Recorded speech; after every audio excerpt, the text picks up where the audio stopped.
There's a lot of people who honestly never should start companies because it is so crazy hard and demanding or whatever. And so, of course, a lot of things that is really hard to ask questions about, but is what is going on in my mind is, do I think these people don't only know how to do it, but actually want to do it the next 7, 10 years, even when it gets really tough? All big companies I've been involved in have been close to bankruptcy many times. And it really requires this passion for it. That kind of is the non-negotiable, that I have this gut feeling that these people are not only smart, but also have the passion for doing this thing, and not like, yeah, in 2 years they find something else cool, right? Because there will not be a success in 2 years. It'll take 10 years.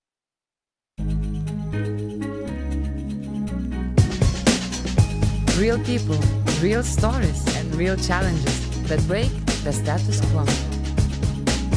I'm your host, Zivile, and welcome to Perception Paradox.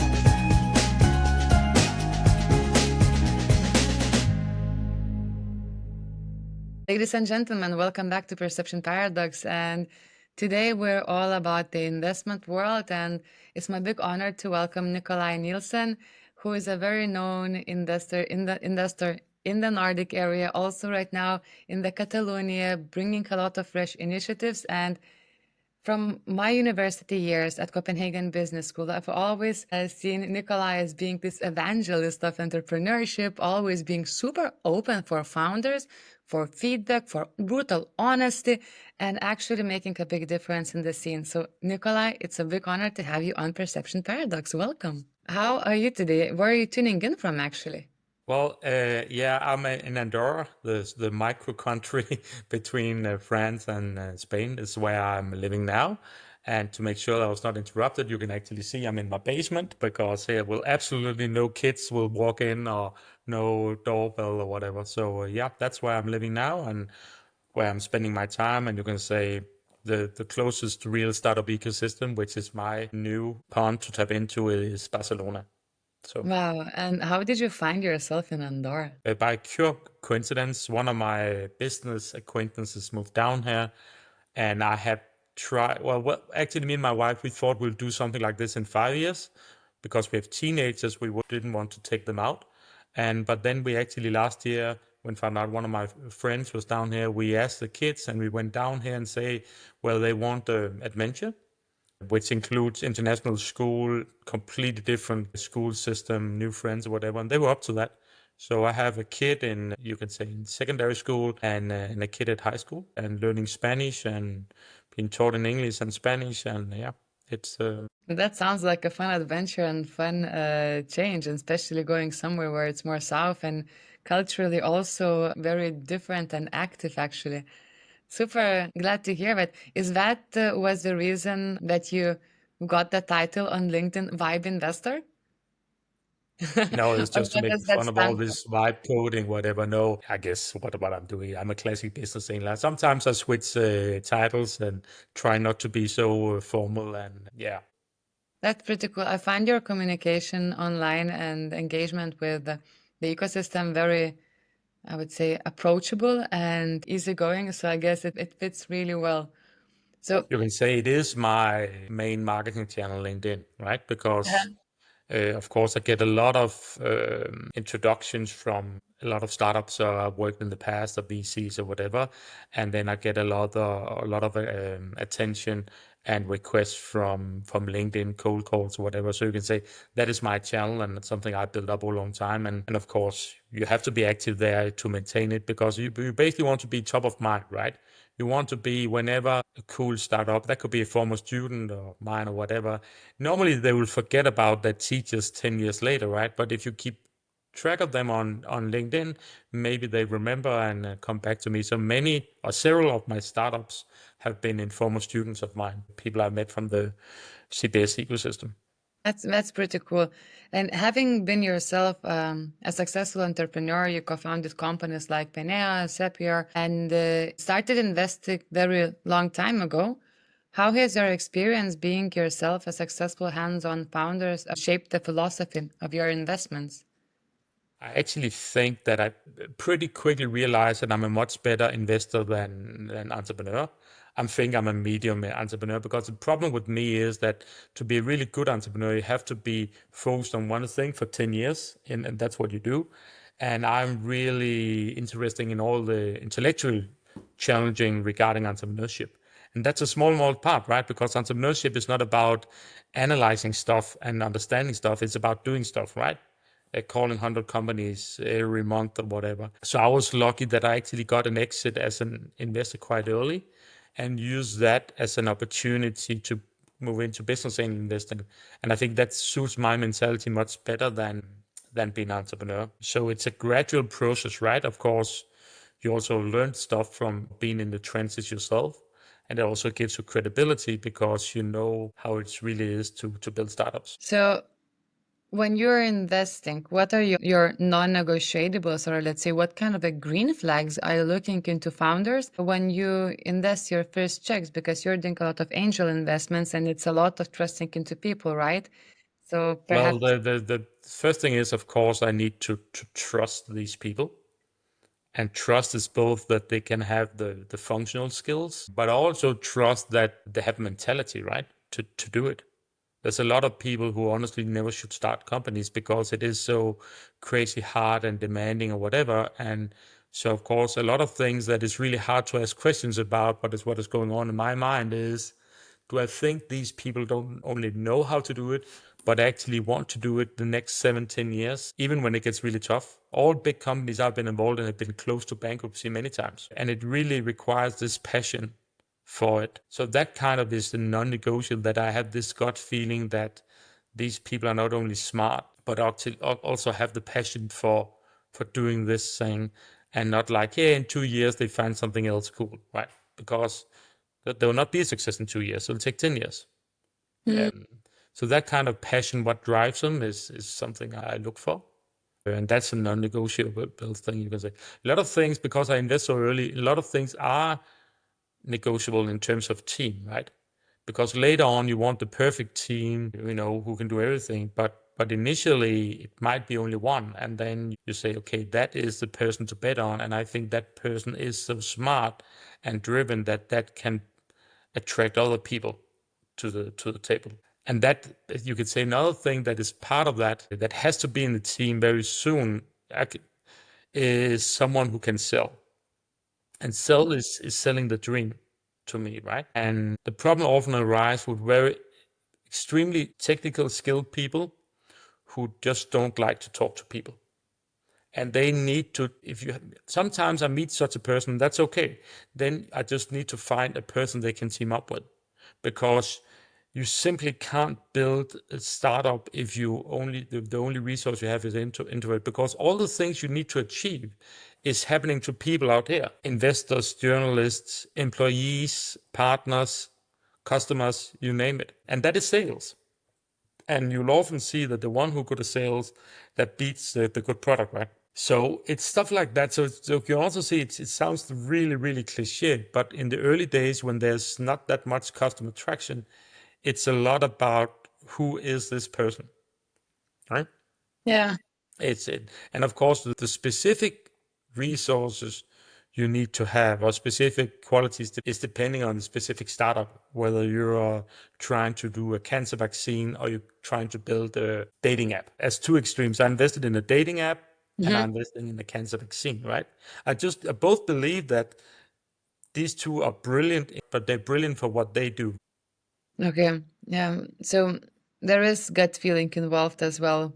I very trust the person. It is mainly even the ones who are trying to quantify it, because like any other service, you can end where you want to be, right? And then you say, look, I invest because of these things, but in the end, it's actually gut feeling. A gut feeling is very unspecific. And when it comes to someone who can sell that idea of an early stage startup, and when we are referring to the technical founders, especially let's say in the deep tech, right? They're not necessarily going to be a very good communicator. So how do you see the salesperson contributing to the startup? Would it be someone coming external, or? Ideally is the deep tech, the one with technical, but the problem with with selling is that if you're not understanding the technical in deep tech, right? But the good thing is selling is more about personality than it is about having 20 years of experience and agreeing that.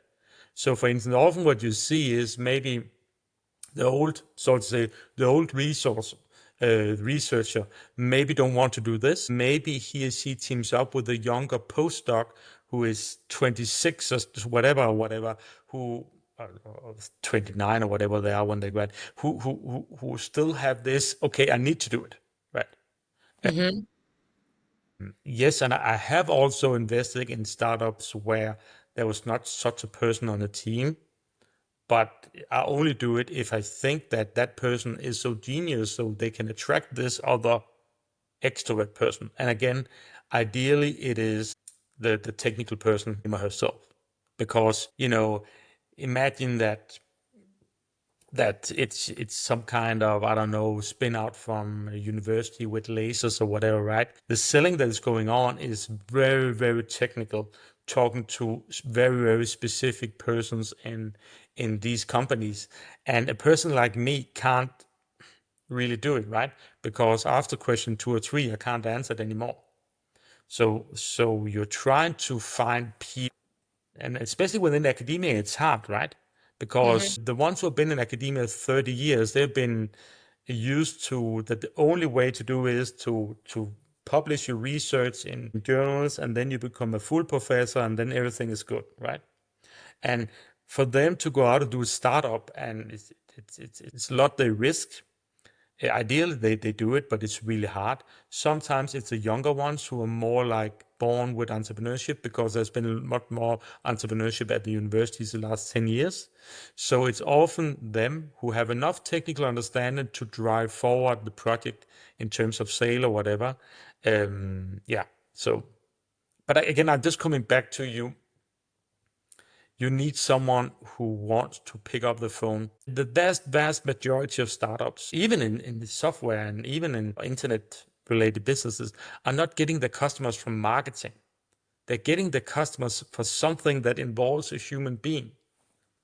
And how do I get these people interested in talking to me? It's normally not by sending an email. It's like kicking in the door and meet them at trade shows, call them, whatever it takes. And it's just a lot of startups that don't, or a lot of founders that don't want to do this, which I understand because it is really scary if you're not used to it.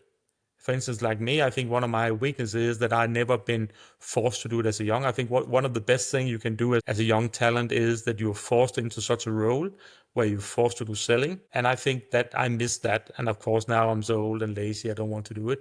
But I think for a 25-year-old Nicolai, I think that would be the absolutely best. Mm-hmm. Um, That's so interesting that you were saying that. I was also referring a bit about different skill sets, and I thought, like, if I would look back at what myself as Zivile being 20 years old, where I would focus more, my attention would be actually sales, even though I've done some, but I would have been more hard on sales and more hard on finance, actually. so a young resume that would, CV that it would impress me is someone, for instance, who has sold insurance on the phone and not for 3 months, but for 2 or 3 years during the studies. Because if they have done that, then they actually know how it is to be a founder.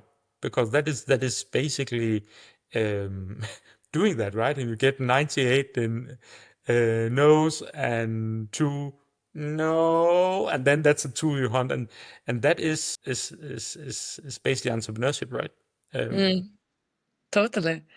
And since you are working with so many founders, you have your open office hours as well, where founders can sign up once a month. What kind of common or critical, let's say, behavioral patterns or mistakes you have noticed when startups approach investors for funding? I think the absolutely biggest mistake is not to understand customer needs. Mm-hmm. And then we're back to sales, right? Because you come to me and say, I have this software I want to sell to, I don't know what kind of companies. Even on the first day you have I would ask, so what are customers saying? Or what are companies saying? And and understand that in detail, because there's a difference between an objective problem and a need, or what you call a job to be done. I don't have much hair, right? So you can say I have a problem in Nicolai has a problem with baldness, so Nicolai has the need for some kind of, I don't know, surgery, whatever. Yes, but there's no willingness to pay, because for me it's not a problem. At least not something that is on my to-do list, right? Because yes, if you magically came to me and said, Nicolai, for free, you don't have to do anything, you could have hair. Well, maybe then once in a while I'll grow out my hair and whatever, if I don't have to do anything, if I don't have to pay anything.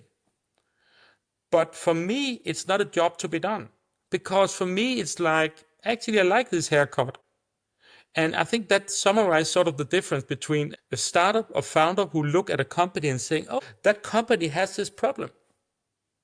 But you need to understand, well, this problem is so important that it's on the to-do list. So the company or person, it's also persons now, I'm just saying company is a good example, that they actually want to do anything about it.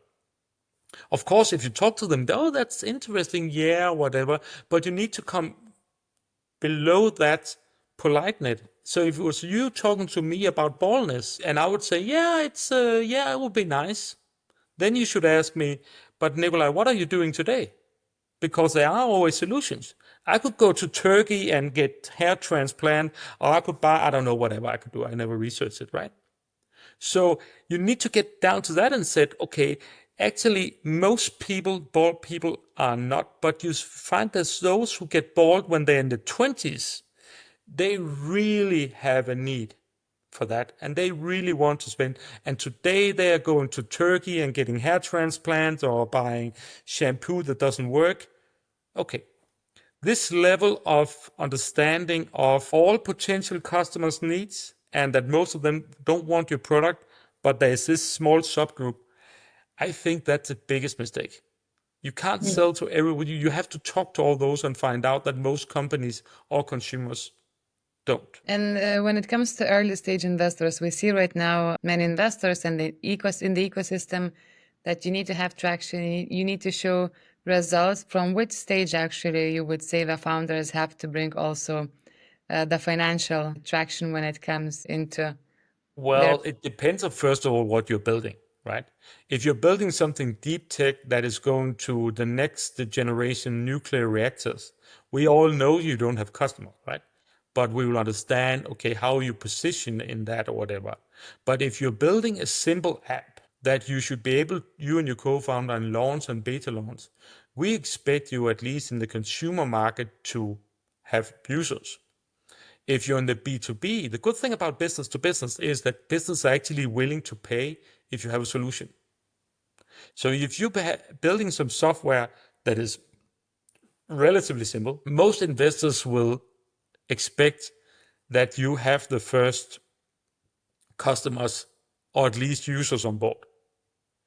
If you don't have that, it's 10 times easier. It's not to say I actually made a recent investment also in someone who are not even launched yet, but I just believe in the founder and the founder's vision, and they're building something quite technical. They don't have anything yet.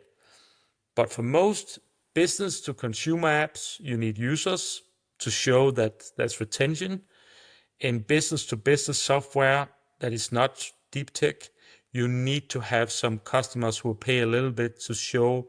And it basically shows, not only validate the problem, it also validate you as a founder that you can sell. And again, if you don't have that, you just make it 10 times harder. I have an idea for an app will not get you any investors. Sorry. Especially now coming back to vibe investing and all that, or vibe and vibe coding is, I actually haven't done it. Again, I'm lazy, whatever. But I invested recently in a guy who is building a consumer app. He's actually not the CTO. He's just a great product guy, and he can come so extremely far without being a hardcore developer. That's not to say that he doesn't need a CTO in 3 to 6 months, but he actually has a lot of users already. And that shows something. That is what you want to see. So, yeah. And when it comes to funding nowadays, first we have so many no-code tools to actually already build prototypes. And as you mentioned, if it's some kind of app or more like customer focused solution, people will be interested in paying that. You can start earning revenues more faster when it was back in the days. When startup founders should consider a venture capital way, or when would you say maybe First of bootstrapping? all, How they do should people maybe choose? consider never take that, right? Because most startups are not meant for venture capital. So venture capital is a really subset of companies, right? Because if a venture fund wants to invest 1 million euro in you, that is because they think that that company can return that 10, 20, 30 times in 5 years. And that means that you have something that could become, let's assume that even for a small investor, you to do this math, you need something that could easily be 100 million euro worth. Right? Can you be 100 million worth? That is even for small investment and in the big funds. Me as a business, I invest small amounts, right? Let's assume I invest 50,000 euro. If I want that multiplied with 30, right? And then I want that in 5 years. You need to be able to show that you can build a big company in less than 5 years. And most companies are not something like that. Most companies like this. So I would say, first of all, you should consider whether you actually need funding at all. And again, the bar for a venture capital fund is that high. The bar from an angel like me is that high. So I invest in something that I hope can be a VC case, but I'm willing to take the chance that it will not. And since I invest small amount, a good exit for me. So many the successful startups I've been in, my exits have typically returned like X the money back, and they have been sold for 100, 200 million euro, right? That is a good exit for business angel. But for VC, it's like, okay, maybe they own, let's assume they at exit own 10% or 15% of 100 million euro. That's 15 million euro. That is not a lot. That is actually way too little for a venture fund. So I would not start by having that in focus. I would start saying, can I actually build something that adds value to my customers and show that there's a real problem we can solve? And then it's maybe only business angles, or maybe only customer revenue, or maybe only friends and family. But I'll start validating the problem. And that means by having users or money, and ideally users or ideally paying customers. And again, then these founders say, yeah, but I found this guy from Silicon Valley who just raised 5 million euro and he has nothing. Yeah. But then you look into what that guy did before. 8 years ago, he built a company that was sold for 200 euro, or he has been the founding scientist at OpenAI or something like that. For instance, I invested in a company few months ago. It's not public yet, but that guy, basically without having nothing real built, he raised 3 million euro. Why? Yeah, but that's because if you look at the company he built before, how big that was. So basically, it's basically trust in him. But imagine you're not one of him or her type, and you're a first-time founder without that kind of pedigree. Then you have to prove yourself first. Yeah. To build trust, to prove, to show the credits and the records. Yeah, because many of us, again, I talk with, next week I have my open door. Next week I talk with 25 different startups, right? Many of these startups have revenue. So the bar, if you don't have revenue, is always much higher because the perceived risk is higher when you haven't come that far. And I think, what's wrong with you if you haven't got the first 2 or 3 customers?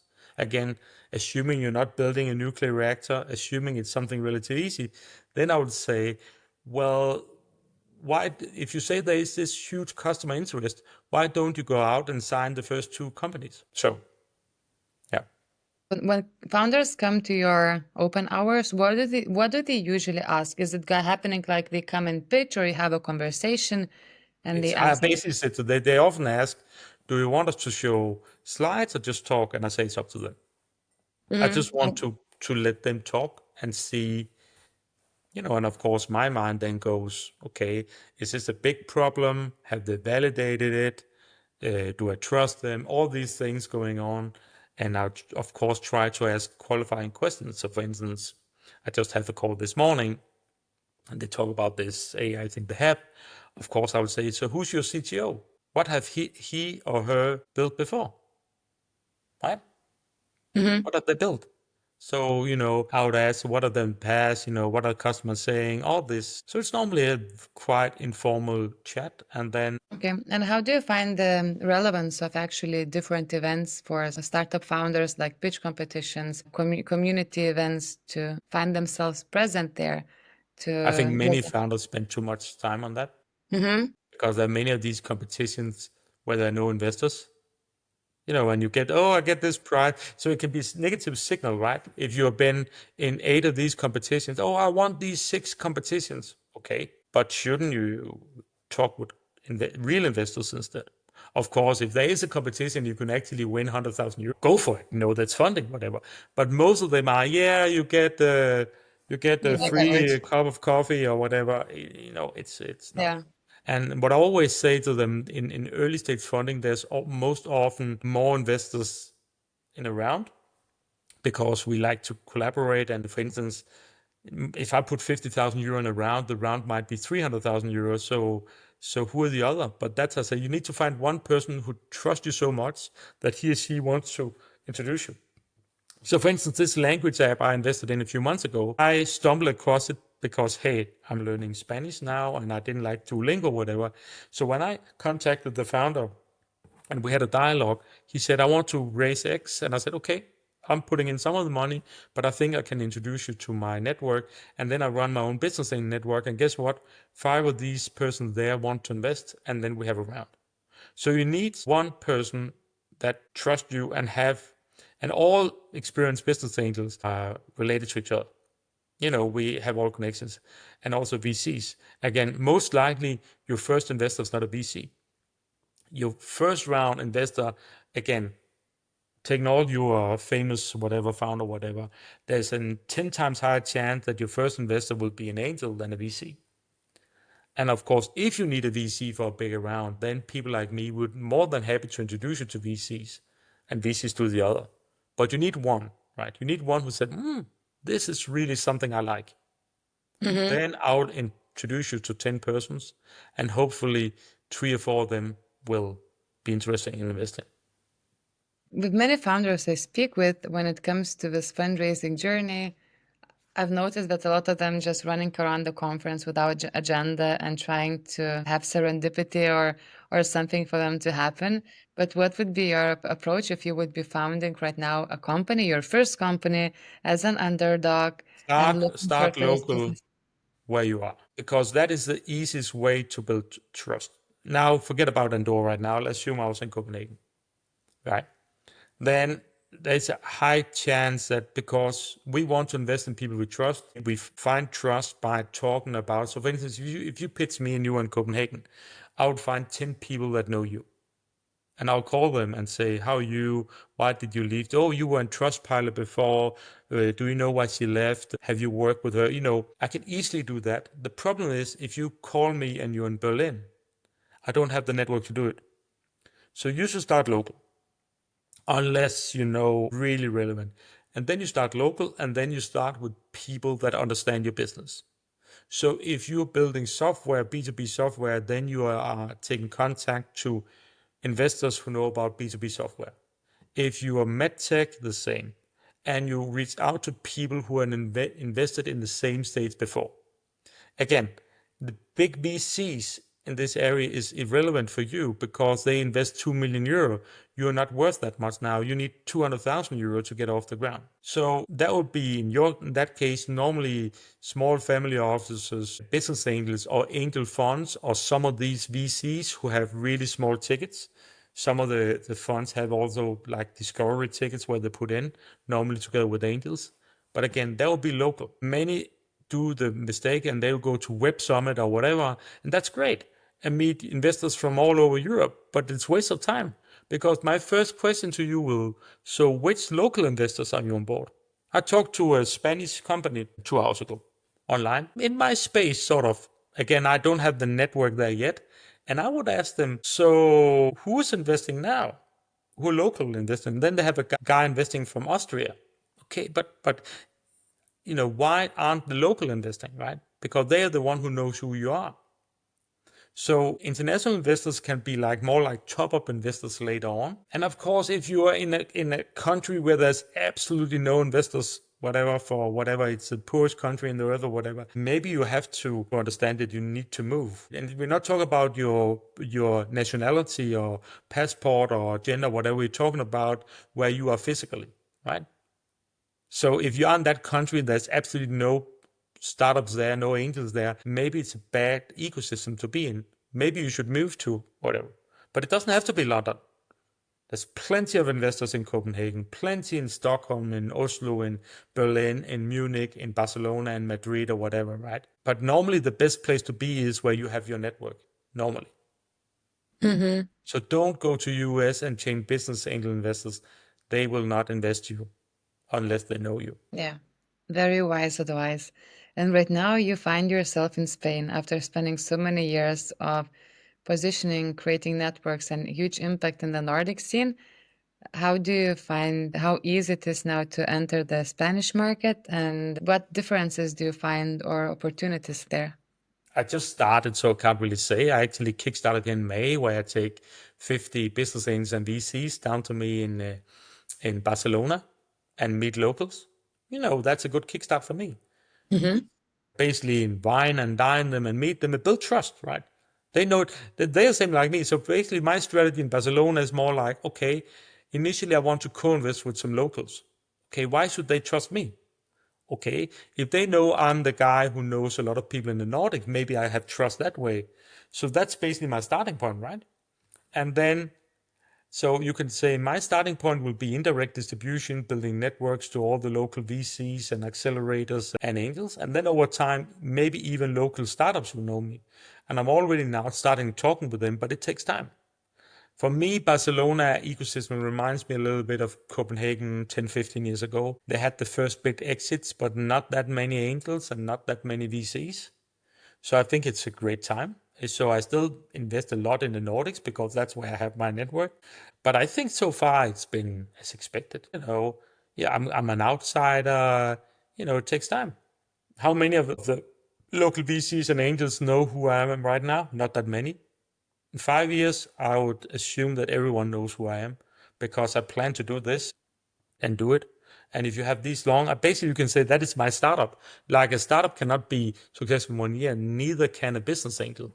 So I think it takes 5 years, and then I will be very known in the Barcelona ecosystem, and then I will invest. And I think that's a challenge I seek because I like that, and it was. Yeah, I know everyone in the Danish ecosystem more or less. So I think it was a great challenge to come here and get the opportunity to learn a new language and a new culture, and yeah, enjoying the sun and good food. Pretty cool. And you've got a very cool brand for your gathering, right? Tech Paella. Tech by I've stolen Yeah. that from Tech Barbecue, right? Uh-huh. So Connected. Great. Well, it's a great bridge and collaboration between two ecosystems. So wonderful. All right. And I've just saw one of your recent reshared posts, I think, or you wrote it about DCs and new modern venture capital firms and companies, and that you would hire head of content before an associate if you launched a fund today. Could you elaborate more? What kind of media role do you see in the current landscape? well, you can say you need distribution, right? It's a funnel, right? Being a VC. Imagine just what a guy like 20 VC have built up over a podcast, right? Because he is a distribution. And I think, of course, there's unique situation built up over 10 years or whatever. But imagine you're a new VC coming out of Copenhagen or Barcelona. How would you be known? How would you make sure that you are the the team? How would you be top of mind? So a cool startup, take that, or another VC. What can you bring? Well, one of the things you can bring is you can bring attention, right? So it has this dual-edged sword. First of all, by being known on your own, you'll be known for the VCs of the startups, but you can also add value to the startups you invest in. And you can say much of the associate work now can be automated by different kind of tools. For instance, I invested in one of those in a Norwegian company called Deckmatch, which are automating all this really boring job that we set the young associates to do. Because young associates are not decision makers. Young associates are filtered. Because a VC is exactly like me. You talk to 500 or 1,000 things a year, but it's actually the 30 that is really interesting, right? You need to find these 3 deals a month that you really want to talk to, and out of them you maybe invest in 3 a year. And what associates are doing in most VC funds are just like taking intro calls and press delete and say thank you but no thank you, and doing a lot of the prep work, and that can be done by automation. It's quite fun. I haven't done any automation myself because I still believe sort of that this serendipity in stuff that will normally be filtered away. And I'm simply afraid of filter away the outliers. So right now, that's why next week I'm talking to, well, maybe it'd be 30 in total, right? I talk to 30 startups, 20 minutes each next week, and most likely I will not invest in any of them. And that is hard, and it can be seen as waste of time. I'm still doing it. Will I do it in 5 years, or will there be an AI Nicolai that is sort of doing the ping pong? I think so. But then Potentially. again, how do I make sure that I catch the outliers? Yeah. But do you also look through different channels yourself besides generating a lot of inbound through your social networks? Let's say, I don't know, going to You can see when I invite 50 people to Barcelona and I pay for the drinks and food, they bring. there's also an angle of that, right? Because that's a way for me to be top of mind of them. These are basically accelerators, VCs, and angels, right? Mhm. So of course, I have a call actually in 20 minutes with one coming from a VC. And they said, this might be a little bit too early for us. You should talk to them. How do I make sure that these remember who I am? Spend 2 days with them over good food in Barcelona, where I introduce them. I introduce them to the Barcelona ecosystem that adds value for them and me, and I spend a lot of time with them. So I have the direct distribution, which is LinkedIn, funny content, open door, and I have the indirect, which is basically co-investors, my angel network, all these people. That's my Amazing. two, yeah. Yeah. Very strategically well organized channels. So we're getting closer to the end, and when it comes to startups in Europe right now, what kind of trends and hot things do you see are coming in the upcoming few Well, years? of course, it's AI, and I actually think it's for good reason, right? Because we talk of one thing, all the things that will be automated, including the associate role, including cutting video. I don't know if if you cut this video yourself or you use AI, subtitling, autonomous driving, the future of software, the future of language, of training.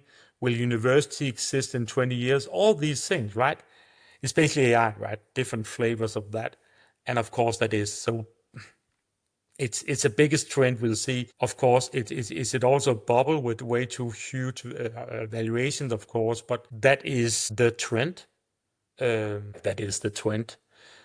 ESG and all that thing coming out of EU regulation, I think for that, don't I think ESG is important? Yes, but I think this over-regulation of EU, I hope and think it will come to an halt, because that was like 2 years ago a big trend, right? Because we need all these tools to manage regulation from EU. I hope and think that has sort of come down. We're still missing the next wave of energy. So it's not like I see 100 pit sticks of nuclear reactors in my inbox. I hope I will, because that's still unsolved. Of course, not that many that have the next solution for the next type of energy. But if I should sum it up, it is AI of everything, right? AI of video production, AI of education, AI of VC, AI of whatever, clothing, right?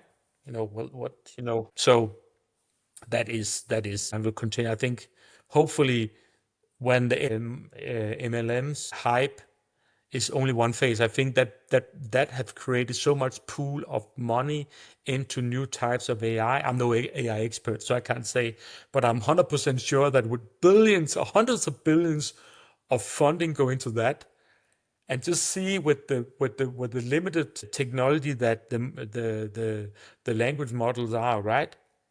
That LLM, sorry, not LLMs are bringing.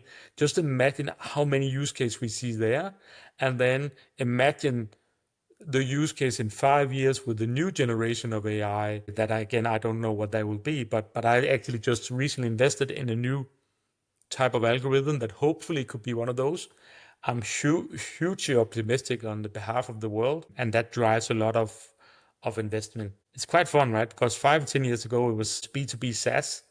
And now people are saying, what is the future B2C SaaS? We don't really know, because with all that be automated by AI, that's crazy, right? Whether you just get your own, whether you just get your own personalized SaaS to your specific needs. I think many of us don't really know what the future will be, but it will be exciting. And as a guy investing in innovation, I'm sure that there are massive opportunities there. I think if we talk about what has been disrupted in the last 20 years, I think there's so much that haven't been yet. Again, I've been teaching at business school for 15 years, and the whole educational system is just like, sorry to say, it is broken, right? It's very inefficient. Both the governmental ones and the for-profit ones. And I think that brings a complete new wave, like in, yeah. So sorry for rambling, but No, that's great. That was a great ranting because you even like I had some follow-up questions in my mind and you were just on top on that with answer. But I still have one about a founding team. We've been in this. Some investors we don't like solo founders. Some of investors we do trust solo founders. But now with also all the tools available with AI to create, build businesses and companies, what's your approach about solo founders actually? Is it enough to pull off a successful startup in 5 I years? think if often what I would rather have two persons who have known each other for 10 years with completely different, they built two companies before, and one is a tech person, one is a person. We'll rather have them than a solo founder. Yes, of course, because I think that limits a lot of risk, because no one is good at everything. You're simply not a world-class coder and a world-class salesperson normally. Mhm. But again, I invested in a solo founder company 3 months ago, right? One person building a language app. And with all these new tools, you can come further. I still need to have this feeling that that person will be able to recruit and are interested in recruit complementary resources. But you can come really, really far. So what has happened in the past is people like me have forced founders to do pre-arranged marriages, right? Where he said, you're really cool, but I only want to invest if you find a co-founder. And guess what? Then you'll find a co-founder. But that brings this co-founding risk where after 6 months, you find out that you're not really a match made in heaven. So again, I would rather have 2 or 3 persons, not 5 or 6, but ideally 2 or 3 persons who really know each other well, been in the army together, or build a company together, or whatever. But I'm willing to take chances with, yeah, with genius solo founders. Thank you for your answer. Makes sense. And we're getting closer to the end. And I have this tradition on a podcast to leave the founders, investors, or whoever is listening for this episode with some kind of thought to ponder. What would be your thought or question for the audience? My question would be, if you're in doubt whether you should build a company or take a regular job, you're actually not in doubt. Then you take a regular job, because to build startup is so demanding in any way, and risk adjusted, it's much better to take a normal job if you are satisfied in that. So you should only build a startup if there's something that you really want to do, so passionate, and then you should build a startup for sure. But if you're in doubt saying, well, I could go to McKinsey, or I could do this startup doing AI for whatever, so I just want to kill my phone, then my point is that you're actually not in doubt. Because then I think you don't have that passion for doing it. If you're in doubt whether you should continue your academic career or do a spin out, then you're not in doubt. If you're in doubt whether you should, yeah. What would be the best way to approach you? Would it be LinkedIn or email for? LinkedIn, and telling why your startup is a good fit for me, because I'm a bad fit for 99% of startups. But Nicolai, giving your focus on this and that and that and your experience, I think we're a good fit. Okay. That can be written in 20 words. Amazing. Nicolai, thank you so much for being part of Perception Paradox today. Dear audience, if you want to learn more about Nicolaj Nielsen, his investments, I will leave the links in the show notes. He also wrote a book, Startup Funding book, also has a newsletter and super active on LinkedIn. So that's what you don't want to miss if you are into the content about entrepreneurship and if you're building something. And for now, thank you again, Nicolai, and everyone who tuned in today. Have a great day wherever you are.